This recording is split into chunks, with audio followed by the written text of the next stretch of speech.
നമ്മുടെ Christmas celebrations ഒക്കെ ക്രിസ്മസിൻ്റെ തലേ ദിവസം രാത്രി മുതലേ തുടങ്ങിയിട്ടുണ്ടായിരുന്നു കേട്ടോ. പിന്നെ ഡെക്കറേഷൻസും കാര്യങ്ങളൊക്കെ നമ്മൾ 2-3 ദിവസം മുമ്പേ ചെയ്തു തീർത്തിട്ടുണ്ടായിരുന്നു.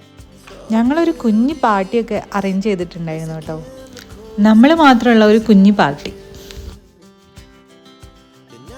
ഇവിടെ ഉത്തരാഖണ്ഡിൽ ക്രിസ്മസിനൊന്നും ആരും വലിയ പ്രാധാന്യം കൊടുക്കാറില്ല കേട്ടോ. പക്ഷെ നമ്മുടെ കേരളത്തിൽ എല്ലാം ആഘോഷിക്കുന്ന കൂട്ടത്തിലല്ലേ, അതുകൊണ്ട് തന്നെ നമ്മളും ആഘോഷിക്കാമെന്ന് വിചാരിച്ചു. നമ്മൾ നാട്ടിൽ നിന്ന് കൊണ്ടുവന്ന കേക്കാണ് കേട്ടോ ഇത്. പിന്നെ നമ്മൾ മുറാദിബാദി ബിരിയാണിയും കൂടെ കഴിച്ചിട്ടുണ്ടായിരുന്നു കേട്ടോ അന്ന്. പിന്നെ രാവിലെ ആയപ്പോൾ നമ്മുടെ ക്രിസ്മസ് ദിനമായി. രാവിലത്തെ കാഴ്ചകളാണ് കേട്ടോ ഇത്. ക്രിസ്മസ് ആയതുകൊണ്ടാണോ അറിയില്ല, ഇന്ന് നദിയൊക്കെ കാണാൻ ഒരു പ്രത്യേക ഭംഗിയുള്ള പോലെ എനിക്ക് തോന്നി കേട്ടോ. പിന്നെ നമ്മൾ നമ്മുടെ ക്രിസ്മസ് ട്രീ ഒക്കെ ഒന്ന് എടുത്ത് ടെറസിൻ്റെ മുകളിലൊക്കെ വെച്ച് സെറ്റ് ചെയ്ത് അടിപൊളിയായിട്ടൊന്ന് ഡെക്കറേറ്റ് ഒക്കെ ചെയ്ത് നോക്കി. വെറുതെ ഒരു ചുമ്മാ രസം, നമുക്ക് വേറെ ഒന്നും ചെയ്യാനില്ലല്ലോ.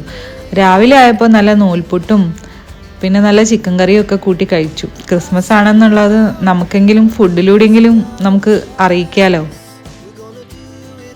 ഇവിടെ വലിയ വലിയ പരിപാടികളൊന്നും ഉണ്ടാവാറില്ല കേട്ടോ ക്രിസ്മസിന്. വലിയ ഡെക്കറേഷൻസോ കാര്യങ്ങളോ ഒന്നുമില്ല. അങ്ങനെ നമ്മൾ ബ്രേക്ക്ഫാസ്റ്റ് ഒക്കെ കഴിച്ചു. പിന്നെയും ടെറസിൻ്റെ മുകളിൽ പോയി നല്ല വെയിലൊക്കെ കുടുങ്ങാമെന്ന് വിചാരിച്ചു. അപ്പോഴത്തേക്കിന് വെയിലൊക്കെ മാറിയിട്ടുണ്ടായിരുന്നു. പിന്നെ നമുക്കിവിടെ ഒരു കുഞ്ഞു പ്രോഗ്രാം ക്രിസ്മസിന് കിട്ടിയിട്ടോ. ഇവിടെയൊക്കെ ഇതുപോലെയുള്ള പ്രോഗ്രാംസും ഇതുപോലുള്ള ഡെക്കറേഷൻസ് ഒക്കെ കാണുകയെന്ന് പറഞ്ഞു കഴിഞ്ഞാൽ ഭയങ്കര ബുദ്ധിമുട്ടുള്ള കാര്യമാണ്. ഋഷിയുടെ സ്കൂളിൻ്റെ വകയായിട്ടുള്ള ഒരു കുഞ്ഞു പ്രോഗ്രാമായിരുന്നു ക്രിസ്മസിൻ്റെ. അവിടെ കുഞ്ഞു കുട്ടികളുടെ ഡാൻസും പരിപാടികളും ഒക്കെ ആയിരുന്നു കേട്ടോ. അതൊക്കെ കണ്ട് അടിപൊളിയായിട്ട് അവിടെയുള്ള ചുറ്റുപാടുകളൊക്കെ ഒന്ന് വീഡിയോ എടുത്തിട്ട് നമ്മൾ തിരിച്ചു. ഇതൊക്കെയാണ് നമ്മുടെ കുഞ്ഞു കുഞ്ഞു ക്രിസ്മസിൻ്റെ കാഴ്ചകളാണ് കേട്ടോ. ഇവിടെയൊക്കെ ഇതുപോലെയുള്ള ആഘോഷങ്ങൾ തന്നെ വീണ് കിട്ടുന്നതിൻ്റെ മഹാഭാഗ്യമാണ്.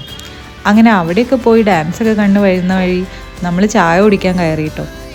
ഹോട്ടലിലെ മെനു ഒക്കെ അടിപൊളിയായിരുന്നു. പക്ഷേ ഒരു നോൺ വെജ് ഐറ്റം പോലും അവിടെ ഉണ്ടായിരുന്നില്ല. അവസാനം 2 വെജ് സ്പ്രിംഗ് റോള് കഴിച്ച് നമ്മൾ വീട്ടിലേക്ക് തിരിച്ചു.